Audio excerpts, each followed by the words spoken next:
হরে কৃষ্ণ, রাধে রাধে। নমস্কার বন্ধুরা। আজ এই ভিডিওর মাধ্যমে যে আমি আপনাদেরকে জানিয়ে দেব, সামান্য 5টি টাকা খরচা করে পবিত্র জন্মাষ্টমীর দিন যদি আপনার বাড়িতে এই একটি জিনিস আনতে পারেন, তাহলে প্রভু শ্রীকৃষ্ণের কৃপায় আপনাদের জীবনে কখনোই আর্থিক কষ্টের করাল ছায়া পড়বে না। বন্ধুরা, অর্থ যেখান থেকেই হোক আপনাদের হাতে আসবে এবং অর্থ উপার্জনের বিভিন্ন পথ কিন্তু আপনাদের ভাগ্যে খুলে যাবে। বন্ধুরা, অত্যন্ত পবিত্র এই জিনিসগুলি, আর আপনি যদি এই জিনিস একটি ক্রয় করে আনতে পারেন জন্মাষ্টমীর দিন এবং আপনারা যদি মনে ভক্তি শ্রদ্ধা রেখে বিশ্বাস রেখে নিয়ে আসুন, আমি আপনাদের কথা দিচ্ছি অবশ্যই আপনারা উপকৃত হবেন।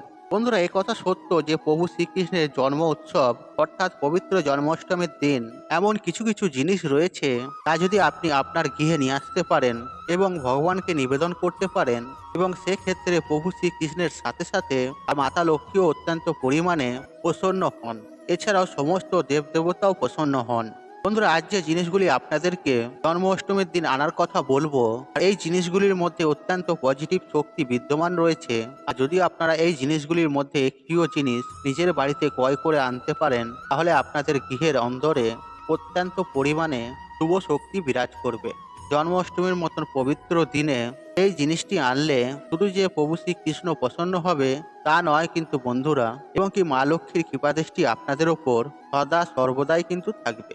আর যার ফলে আপনাদের জীবনে যেরকমই অর্থকষ্ট সমস্যা থাকুক না কেন, আর সেখান থেকে আপনারা কিন্তু খুব সহজেই রেহাই পাবেন। তাই বন্ধুরা, ভিডিওটি শুরু করার আগে আপনাদের কাছে একটা ছোট্ট অনুরোধ রইল, আপনারা যদি এই ভিডিওটি দেখে উপকৃত ও সমৃদ্ধ হলে অতি অবশ্যই ভিডিওতে একটি লাইক দেবেন। আর আপনার বাড়িতে যদি ছোট্ট গোপাল সোনা থেকে থাকে, তাহলে কমেন্টে জয় শ্রীকৃষ্ণ রাধে রাধে লিখে কমেন্ট অবশ্যই করবেন, এবং ভিডিওটি যতটা পারবেন বন্ধু বান্ধব আত্মীয়জনদের সাথে শেয়ার অবশ্যই করবেন, তথা এই বিষয়গুলি যেন তারাও জানতে পারে। আর আপনি যদি আমার চ্যানেলে নতুন হয়ে থাকেন, তাহলে চ্যানেলটি সাবস্ক্রাইব করার অনুরোধ রইল আপনাকে। তবে চলুন বন্ধুরা, ভিডিওটি শুরু করা যাক।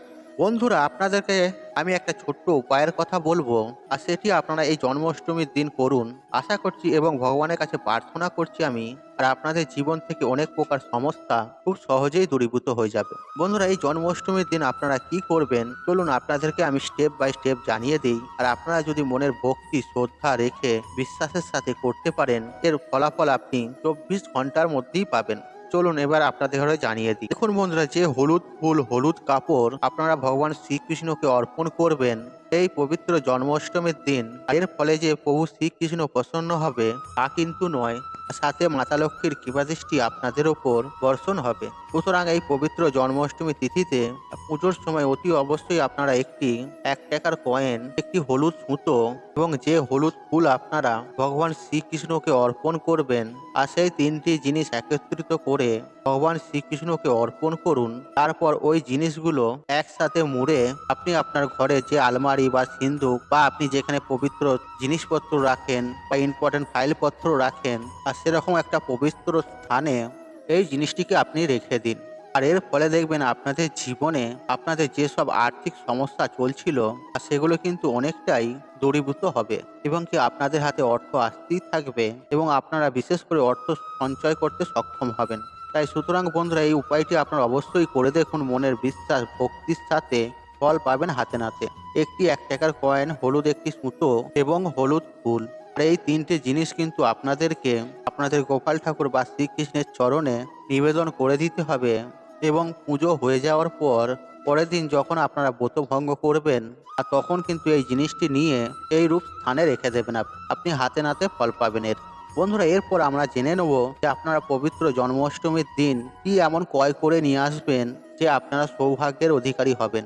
বন্ধুরা, সেই সম্পর্কে বন্ধুরা প্রথমেই আপনাদেরকে যে বিষয়টি জানাবো তা হলো, দেখুন বন্ধুরা, ভগবান শ্রীকৃষ্ণকে পীতাম্বর বলা হয় কারণ বন্ধুরা হলুদ রং শ্রীকৃষ্ণের অত্যন্ত পছন্দের। তাই বন্ধুরা, এই জন্মাষ্টমীর দিন আপনারা হলুদ রঙের বস্ত্র যদি অর্পণ করতে পারেন, উনি কিন্তু অত্যন্ত খুশি হন। তথা আপনারা এই দিন অতি অবশ্যই হলুদ ফুল কৃষ্ণগোপালকে অবশ্যই অর্পণ করবেন।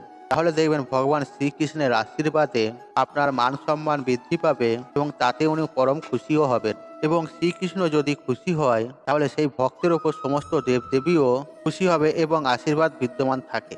কারণ শ্রীকৃষ্ণ হলো পরমেশ্বর ভগবান অর্থাৎ আপনারা যদি এইভাবে ওনাকে খুশি করতে পারেন তাহলে আপনার মনস্কামনা মনোবাসনা যেটাই আপনাদের আছে অতি তাড়াতাড়ি পূর্ণ হবে। বন্ধুরা, দ্বিতীয় যে জিনিসটি আপনারা নিয়ে আসবেন এই পবিত্রতম জন্মাষ্টমীর দিনে, আর সেটি হচ্ছে পদ্ম ফুল। এই পদ্ম ফুল ভগবান শ্রীকৃষ্ণের এবং মাতা লক্ষ্মীর অত্যন্ত প্রিয়। আর সুতরাং আপনারা যদি এই জন্মাষ্টমীর দিন কৃষ্ণ ভগবানকে পদ্ম ফুল যদি অর্পণ করতে পারেন তাহলে প্রভু শ্রীকৃষ্ণের আশীর্বাদ যেমন আপনারা লাভ করতে পারবেন, ঠিক তেমনই মাতা লক্ষ্মীরও আশীর্বাদ কিন্তু আপনারা খুবই সহজেই লাভ করতে পারবেন। বন্ধুরা, একই সঙ্গে আরেকটি বিষয় আপনাদেরকে জানিয়ে রাখবো, আর আপনারা যদি পারেন অতি অবশ্যই জন্মাষ্টমীর দিন পদ্ম ফুলের বীজ বাড়িতে সংগ্রহ করে নিয়ে আসবেন এবং সেটি ভগবানকে স্মরণ করে অর্পণ করে দেবেন। তারপর পুজো শেষ হয়ে যাওয়ার পর একটি হলুদ কাপড়ের মধ্যে মুড়ে সেই পদ্ম বীজগুলি আপনি আপনার আলমারি বা লকারে রেখে দেবেন।